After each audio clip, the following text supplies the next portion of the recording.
Hey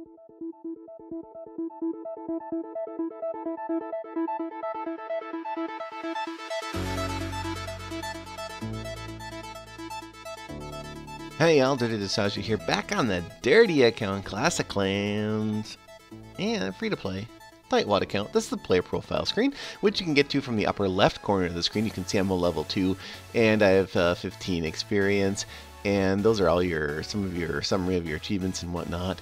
And on the bottom right corner, when you click on the little lady profile there, that's where you can kind of see your progress on all of your achievements. And this little trophy cup here is when you get 400 trophies, you can join a league and you can progress from bronze all the way up to champion. And that's really how this game is played. You raid, you get trophies, you lose raids, you lose trophies. Defense matters, unlike other games in clashing based games.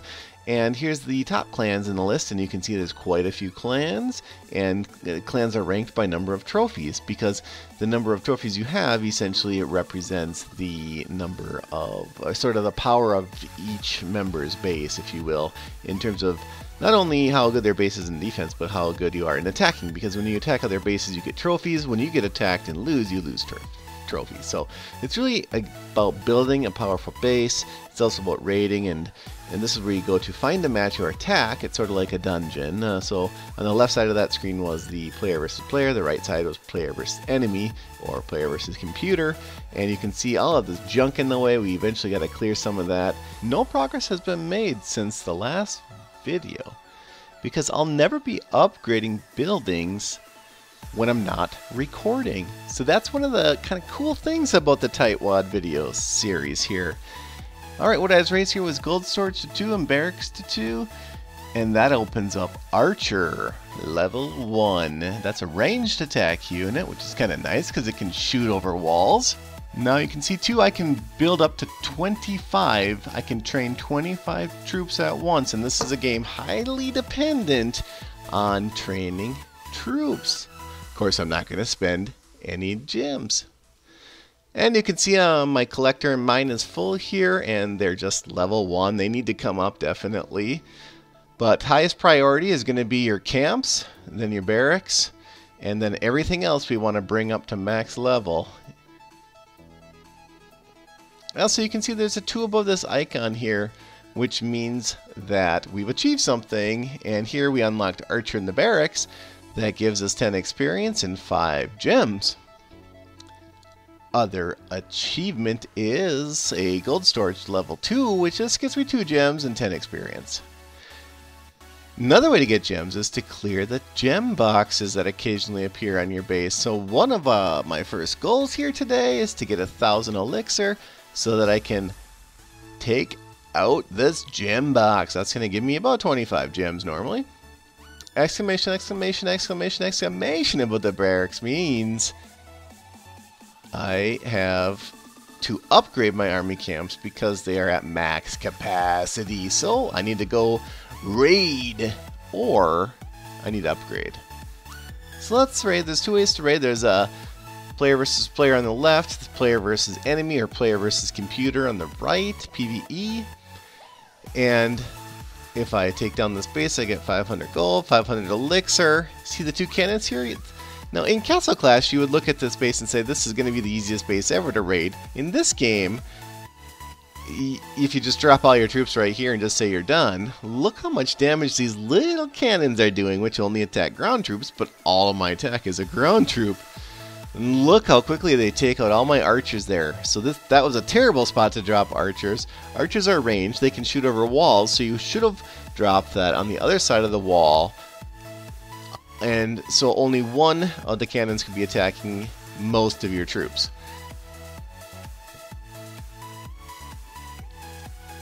But again, this is early player versus enemy base, so of course we're going to win.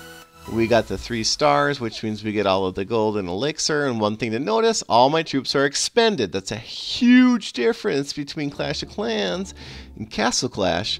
In Castle Clash, any troops that live appear back at your army camps, whereas in this game, normally your camps are going to be full,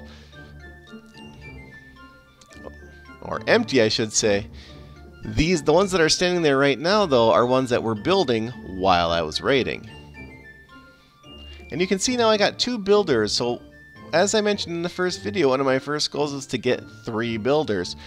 You're really heavily restricted in this game in progress if you only have 2 builders, so we really want to get a 3rd builder. This is a build-a-base game.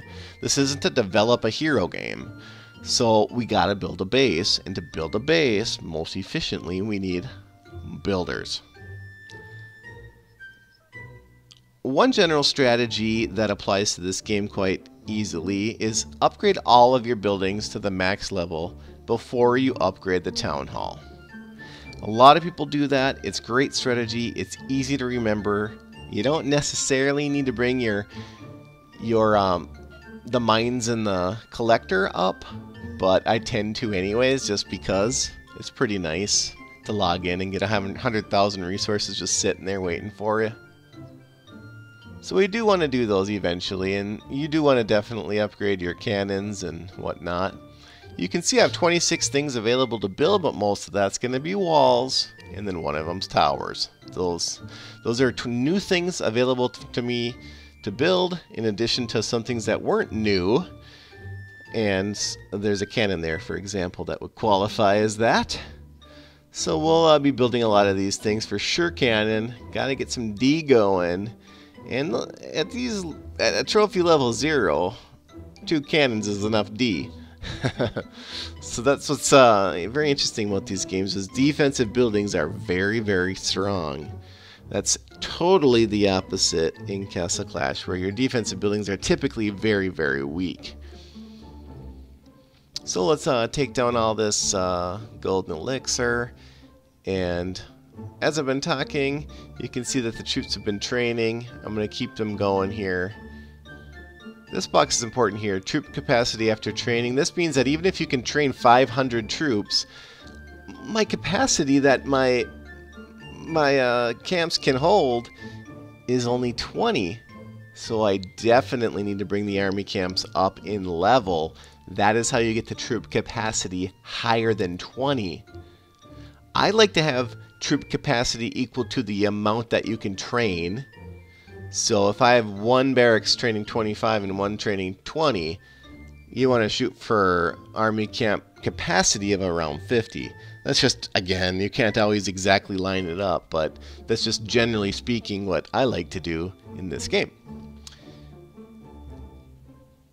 And that's one of the big things that you're waiting on, is train time in this game. There is downtime in this game. For some people, you'll love this game because of that. Some of you will hate this game because of that. When you're playing, you can't just grind in this game. There's no grind unless you want to spend. And again, this is a TightWad account, which means we're going to spend a little bit of money eventually on gems. We're going to spend our gems a little bit, but we're going to do it in the best, most efficient way to really keep that down. And again, we're probably not going to do that for a while. But eventually, who knows? I'm sure we will. As always, keep it dirty and dirty up.